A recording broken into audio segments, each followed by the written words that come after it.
Shout out to Trixie and Dancing Doug and Sasa. Let me be clear before we even begin this, that those are some incredible human beings, right?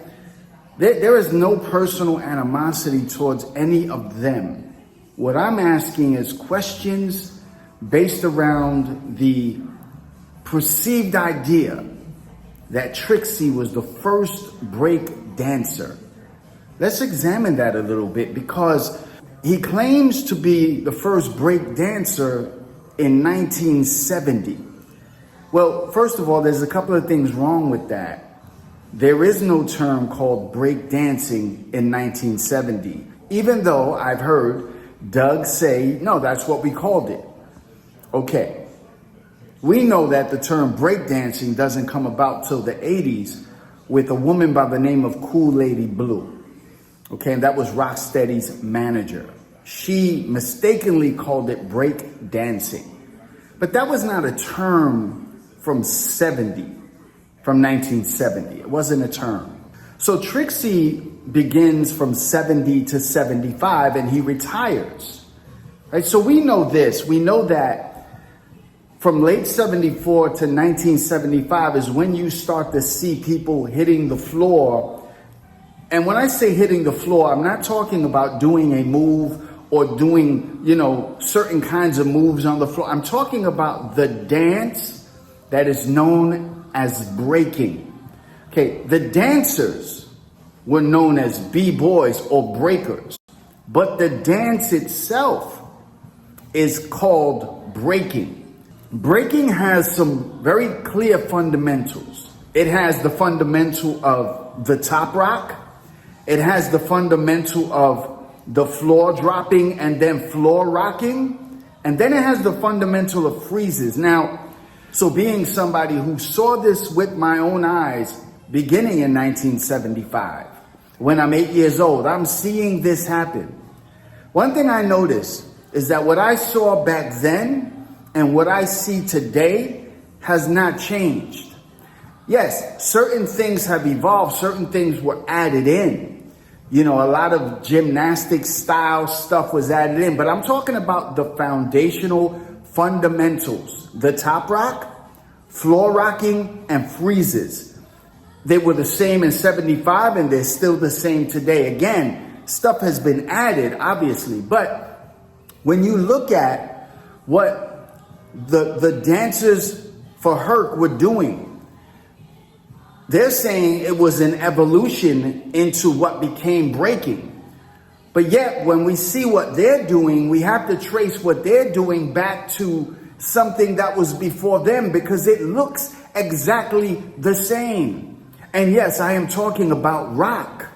The rock dance looks exactly like burning looked. Okay, so you can trace rocking in that style, and then what was done by the Outlaws, right? And the guys in Brooklyn, you could trace that style to b-boying, to breaking. But you really cannot trace the style that Herc's dancers were doing, though he called them b-boys. But now we have to question, what was it? What did that even mean?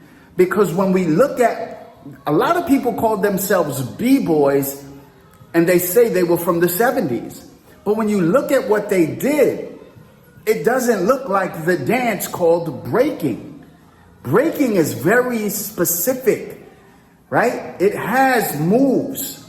There are signatures that are attached to these certain moves. The 3-step, the 4-step, the 6-step, the backspin, the windmill, the turtle, right? The glides.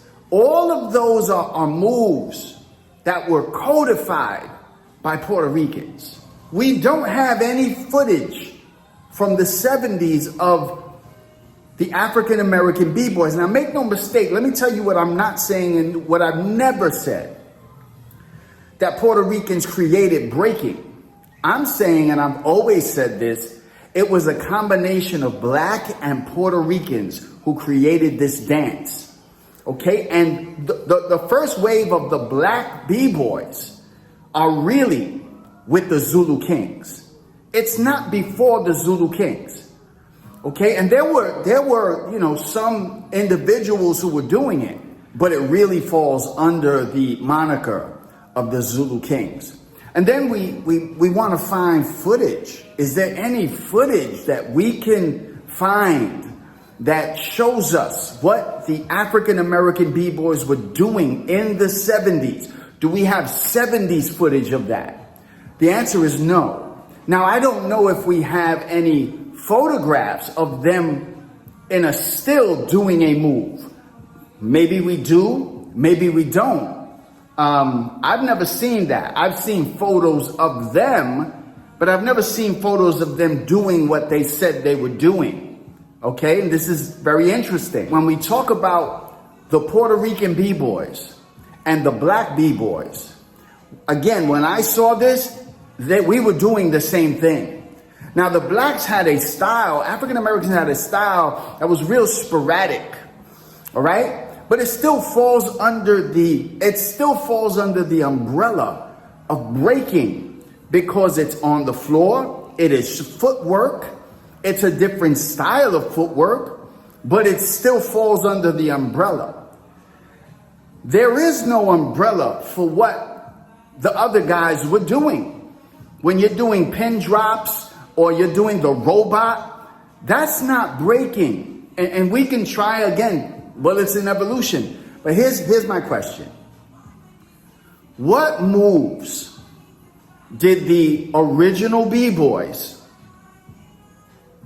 who say they were all black and it started with black B-boys, if it is an evolution, what moves did the Puerto Ricans get from them that would evolve? What did that look like? Because when we think about these guys, we think about Trixie, which we never saw dance. Doug, we've seen. What did he do that would evolve into what was the next generation? I'm talking about the Latinos, okay? So we can see what Doug did. We can see a little bit about what Sasa did. We can see a little bit of what the twins did. And number one. Number two, it's in writing where they say they never went to the floor. Okay, they did more like what James Brown was doing. Okay, and listen, we can argue this till the cows come home. What James Brown was doing was not breaking. It is not a precursor to breaking. Okay, people have been doing splits and those kind of things since the 20s, since Fred Astaire, since Sammy Davis, since the Mills Brothers, since the Nicholas Brothers, since the Berry Brothers. That's not breaking. Remember, moves and movements. Those moves are not connected to the movement. Okay, number one. Number two, those old videos, to say those were the precursors. Breaking is done to breaks. It is not done to guitars. It is not done to harmonicas. It is not done to banjos. It's not done to big bands. It is done to break beats. That's what it's done to. So to continually say, well, that's the precursor. No, that's not the precursor to breaking. And this is my thought. Since we don't have any footage from the 70s of our African American brothers hitting the floor from the 70s, we don't have any of that. We don't have pictures of them doing it. So now what we have to do is we have to go back and say, well, look, it looks like that. That's what it was. That's poor scholarship. You can't do that. Neither can I. I would never say what Tito Rodriguez was doing in the Palladium was breaking, because it wasn't. It was a move. It was not breaking. Breakers utilized that move eventually. The helicopter, all those moves were utilized within breaking, but the foundation, one more time, is the top rock, floor rocking, footwork, the 3-step, the 4-step, the 6-step, and freezes. Everything else that came along with that was added in. Backspins, all of that. So here's the question. What did Puerto Ricans get from the African American dancers pre the Zulu Kings? What did we get from those guys? Did we get the 3-step? No. Did we get the 6-step? No. Did we get the 4-step? No. Did we get windmills? No. Did we get backspins and all of the iterations of the backspin? No. Did we get power moves? No. We didn't. Okay, when blacks and Puerto Ricans did this together, it was the Puerto Ricans who were codifying these moves. So to say, well, you guys came in the 80s, you came later, you came like 78, 79, and then because we stopped, you picked it up, you picked it back up. How can I pick something back up if I was never part of it in the first place? No, we didn't pick it back up. We continued it. We continued it. It was us. Okay, the first breakers that people see around the world are Puerto Ricans. Like, why is this so hard to get? Why do you not want to give us our flowers? We are the first ones that people see. We're the first ones at some of the early jams, right? Some of the jams that were brought downtown is Puerto Ricans. We took b-boying around the world. It's Puerto Ricans, along with blacks. Right? But the majority was Puerto Rican. But the beginnings of it was black and Puerto Rican. And yes, many of you stopped dancing. Many b-boys stopped dancing. The average age, was 16, 17. Maybe you stopped. But Puerto Ricans kept it going. So we were there from the inception and we kept it going.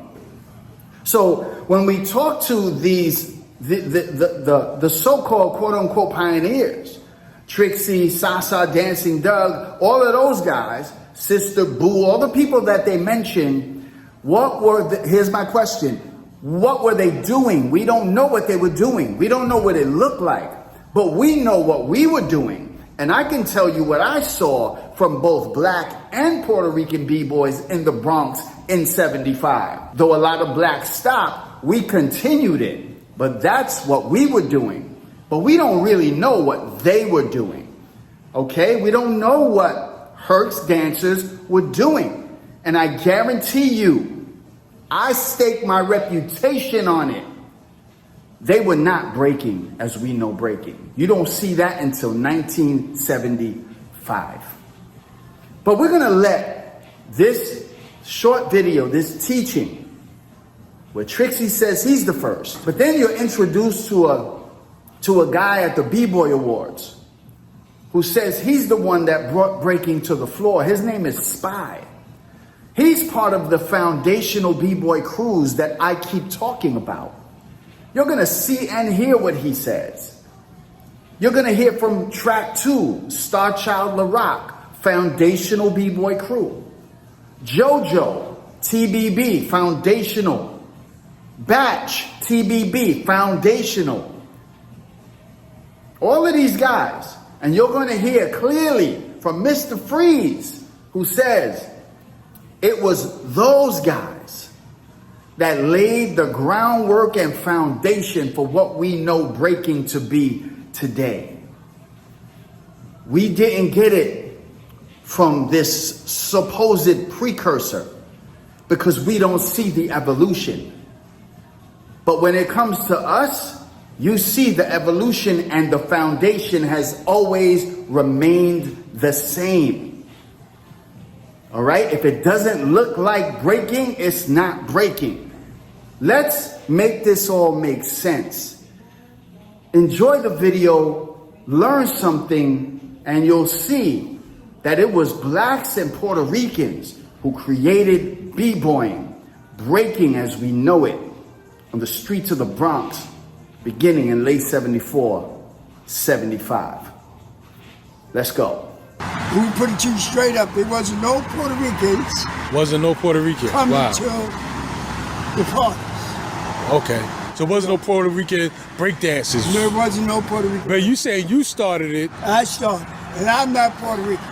So black kids invented breaking as we know it, as we understand it. It was the Puerto Rican kids that put breakers on their backs.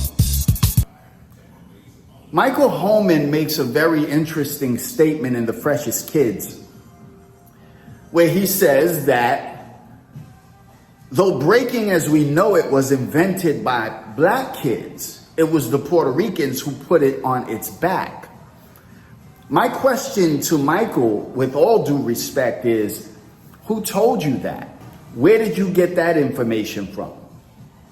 Who told you that breaking was invented by black kids? That's what I want to know from Michael. Who told him that? Where did he get that? Michael comes from California.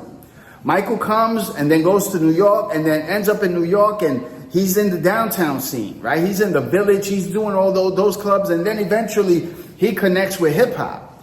So the story that has been told was, well, black kids created it.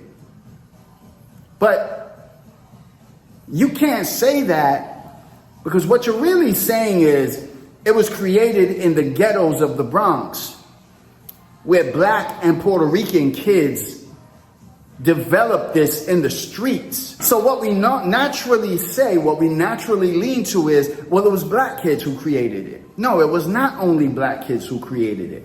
My history is it's so deep, because I started since like 8, 9 years old when I first started dancing. A lot of people don't know that I'm actually the one that created the break dance himself on the floor. I came from Bronx River. Like you said, the brothers from Bronx River, when I first started wilding out, dancing on the floor crazy, I didn't know it was going to blow up so big. He's one of the first B-boys ever. And he was known as the man with 1,000 moves, and his name is Spy. So I want to bring him up here so y'all can see what he... Come up here, man. Spy was a legend to me, because he was already called man with 1,000 moves. I used to always go to mom and pop's social club or nightclub, whatever you want to call it. It was a basement, really, on Crotona Avenue, and I used to go there a lot to try to see Spy. And then one day I saw Spy there. As for who heard, he knows me. We know each other since little. You know, like everybody. One time I told him, who's the first person you ever see dance on the floor? He said, oh, the Spanish kid that I know him. His name is Spider. He called me Spider. B-boying on the floor didn't come out to like maybe the ending of 74, 75, where people actually started going down and breaking on the floor. Track 2 was like little ladies' man back then. You know, track 2, at one point they said he was the best.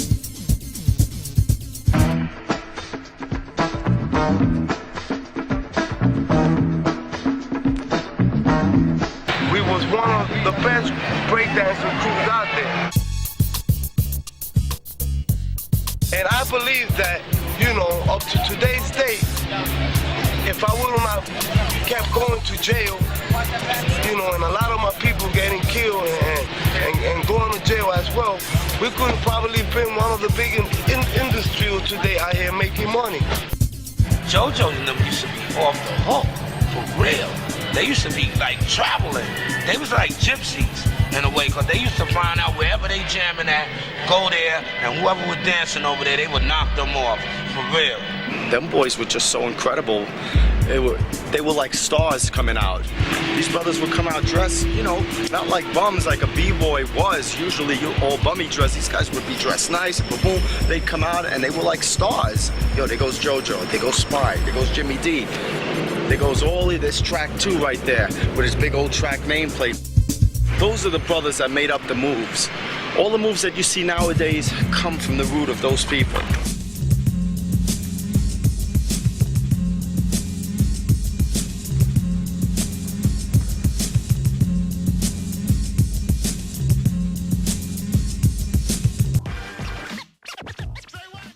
There seems to be some misconceptions when it comes to the term rocking. There are those who believe that the Puerto Ricans were rocking, and the African Americans were breaking. But it's important to understand the term rocking is interchangeable with breaking. So that's a misconception. The original foundation, called the rock dance, is the head. And that would be the inspiration for rocking or breaking or going off. Get it? So it goes like this. It's rocking, it's top rocking, it's down rocking, it's floor rocking. Those are terminologies that were used early on. But when we talk about rocking in connection to breaking, we're not talking about the rock dance. The rock dance is the precursor to what would come to be known as floor rocking, top rocking, up rocking, down rocking, okay, going off, breaking. Those terminologies are synonymous. In fact, when you look at the early crews, you had the Bronx Boys rocking crew. You had Star Child The Rock. You had the Rockwell Association. You had the Rocksteady crew. You had the Dynamic Rockers. Okay, you had Scrambling Feet Rockers. This is paying homage to the original dance that was called rock. There is a connection. But when we talk about rocking, we're talking about breaking. This is not a separate dance that only happens up top. It starts up top, and then it goes from top rocking to down rocking or floor rocking. There's a recent documentary that just came out called Breaking on the One. And the opening scene is a police officer, and he talks about how he arrests a bunch of kids that were in this, circle, and he didn't know what was going on. And so he arrests them. And when he, starts to try to investigate what was happening, he kept hearing them say, we were just rocking. We were just rocking. And he says, I'm trying to find the rocks that they're talking about. You see, so that term rocking is interchangeable with breaking, but the foundation of all of this comes from the rock dance. Today, I want to just talk to you from my heart. I want to entitle this a message to my haters. Let me talk to those that have expressed very clearly a hatred towards me and towards what I do. Now, there are those who would say, I don't hate Dr. Colon. But see, actions speak louder than words. Now, some would say, but those are just troll channels. Yeah. But when we listen and watch the numerous videos that are made about me, and the amount of name calling, and it's gotten worse as time has gone on, the kind of language that is used, the irresponsible behavior from people who call themselves grown-ups to speak the way that they are speaking in their content. There are whole channels just dedicated to me.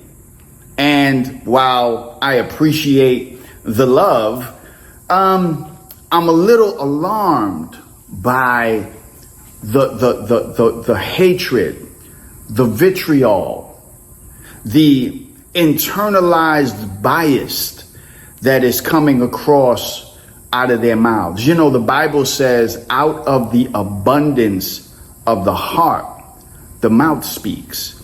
And so, you have people making very racially charged statements about New Yorkers, about Puerto Ricans. And then they'll say things like, but I got Puerto Rican friends. But see, the reality is, it's out of the abundance of your heart, your mouth is speaking.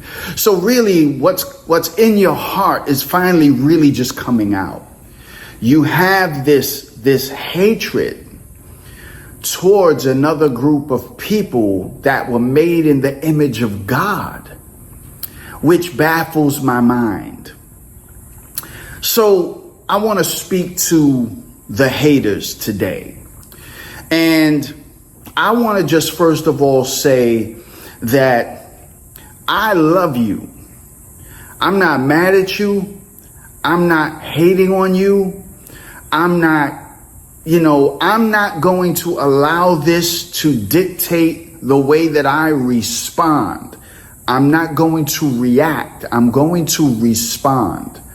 Okay, so the first thing I want you to know is that I love you, right? And I know some of you, that's hard for you to hear, right? Because that's foreign to you. To have somebody that you consider your enemy tell you that they love you. And I love you in the love of Christ. So that's first, right? I'm not mad at you. I'm not hating on you. And I have been guilty of saying things in my video as a way of reaction. And that day is done. I'm not doing that no more. I'm simply going to respond to the numerous channels that have this hatred for me based around a conversation on hip hop culture. Okay, this whole idea of, the conversation, so there's no need to rehash it. But secondly, the thing I want you to know is that everybody's reality when it comes to this topic is important. There are people that are going to have different views, different ways of seeing the story. And so until you sit with those people and hear what they are actually saying, and no longer just simply jumping on bandwagons, but listening to what is really being said, this is how healthy dialogue happens. We can't have a healthy, and I'm speaking to the hip hop community, the hip hop culture, whether that is Black Americans, whether that is New Yorkers, whether that is Caribbeans, whether that is my white brothers and sisters, whoever you are, if you consider yourself part of the hip hop culture, I'm speaking to you. There needs to be a way for us to sit down and reason together. Now, some would say these guys don't want to reason. They just want to be right. Well, everybody wants to be right. Everybody wants to be first. Everybody wants their story to make sense. You got the Cool Herc camp. You got the Grandmaster Flash camp. You got the Bambaataa camp. You got the Breakout camp. You got the Disco King Mario camp.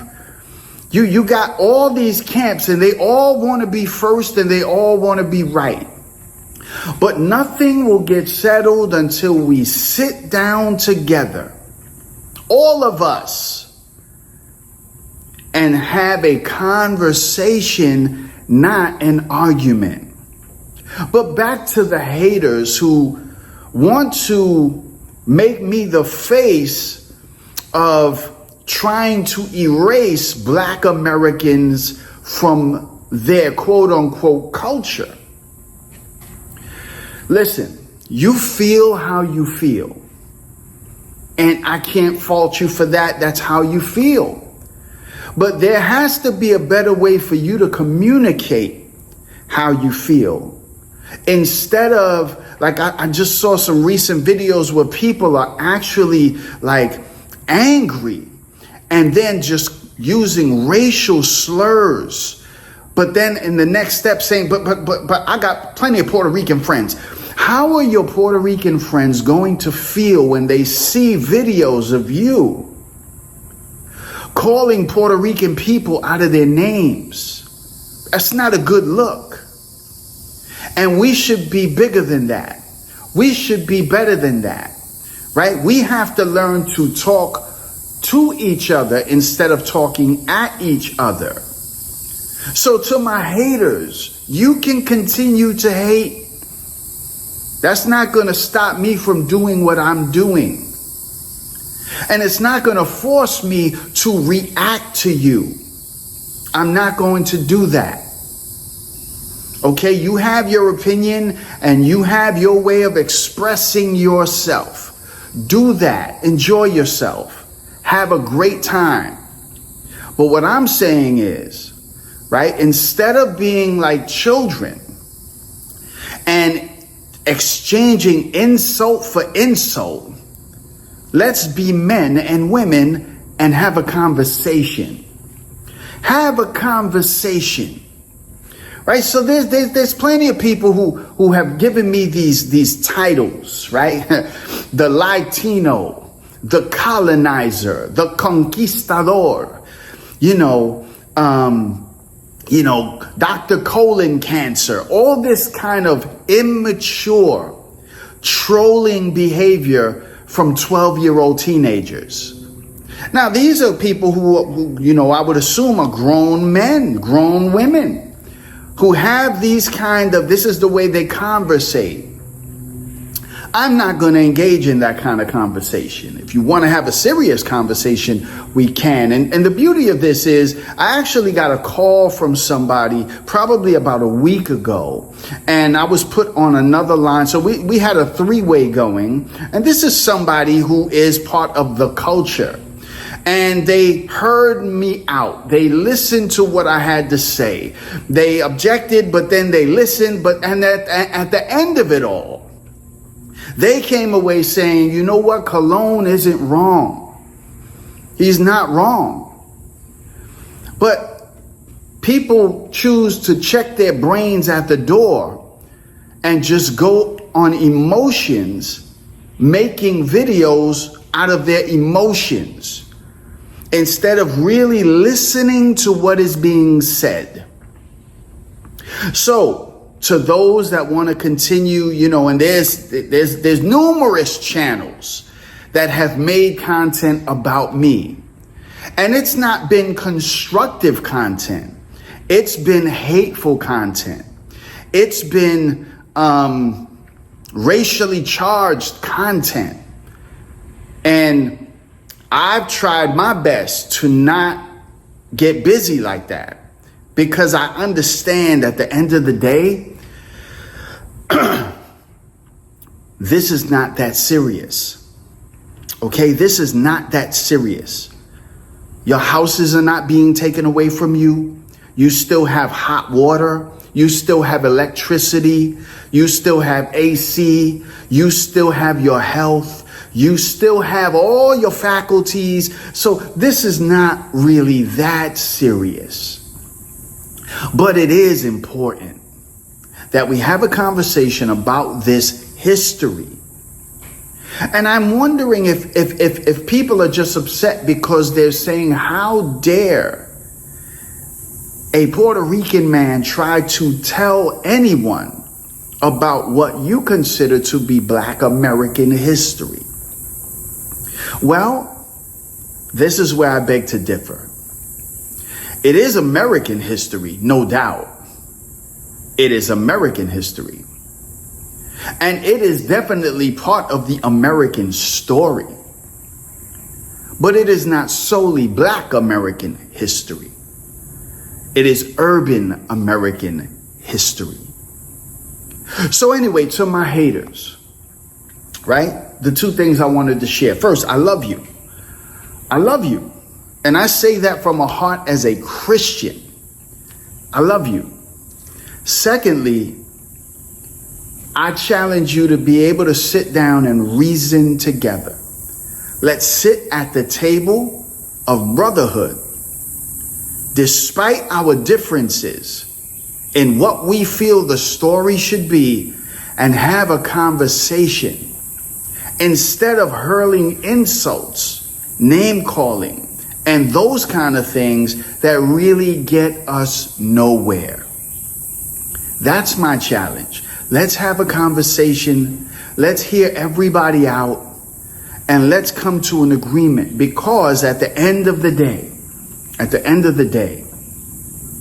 we're not winning. we're losing, right? Nobody wins when this kind of stuff happens. We all lose. So we can fight about being right, but we lost the war, right? We won the battle, but we lost the war, right? It's about hearing everybody's story. I end with this little analogy. You have the 4 gospel stories in the Bible. And you have Matthew, Mark, Luke, and John. And all of them are seeing this. The gospel according to Matthew. The gospel according to Mark. The gospel according to Luke. The gospel according to John. So each one of them are reporting the story as they saw it. And some of them are not including things that others did include. Does that mean they're lying or they're lying? No. It's simply who are they talking to? They are speaking to a specific audience. Each one of those writers is writing to a specific audience. So when we tell the story of hip hop, it depends on who we're telling it to. Right? I don't have to get into all the gravy details if I'm talking to somebody about a specific thing. But then you hear that conversation and you say, but he didn't include this, so he's lying. He didn't include this person, or he didn't include that person. This story is so immense that sometimes you're going to miss people, not on purpose. It just happens. So the message to my haters is, you can continue to name call, to have hate in your heart, which is so evident. I don't know how you live with that much hate for another group of people. But for this hate in your heart, like, the challenge is this. Put that down for a minute. Put away your bias, your hatred, and look at the story for what it is. Especially if you were not there. Especially if you're not from the Bronx. Especially if you're listening to other people tell the story who are from the Bronx. Everybody's going to have a different story, even among the African American pioneers. They are going to have different stories and they're going to argue about things. I say let that day be done. Let the name calling stop. Let's talk to each other and not at each other. This is my message to my haters. I love you, but let's sit down and let's have a conversation about this. Put away the name calling. We're not children. Let's behave like men and women and have a conversation and agree to disagree agreeably. Grace and peace. Love you guys. I'll talk to you in the next episode. One love.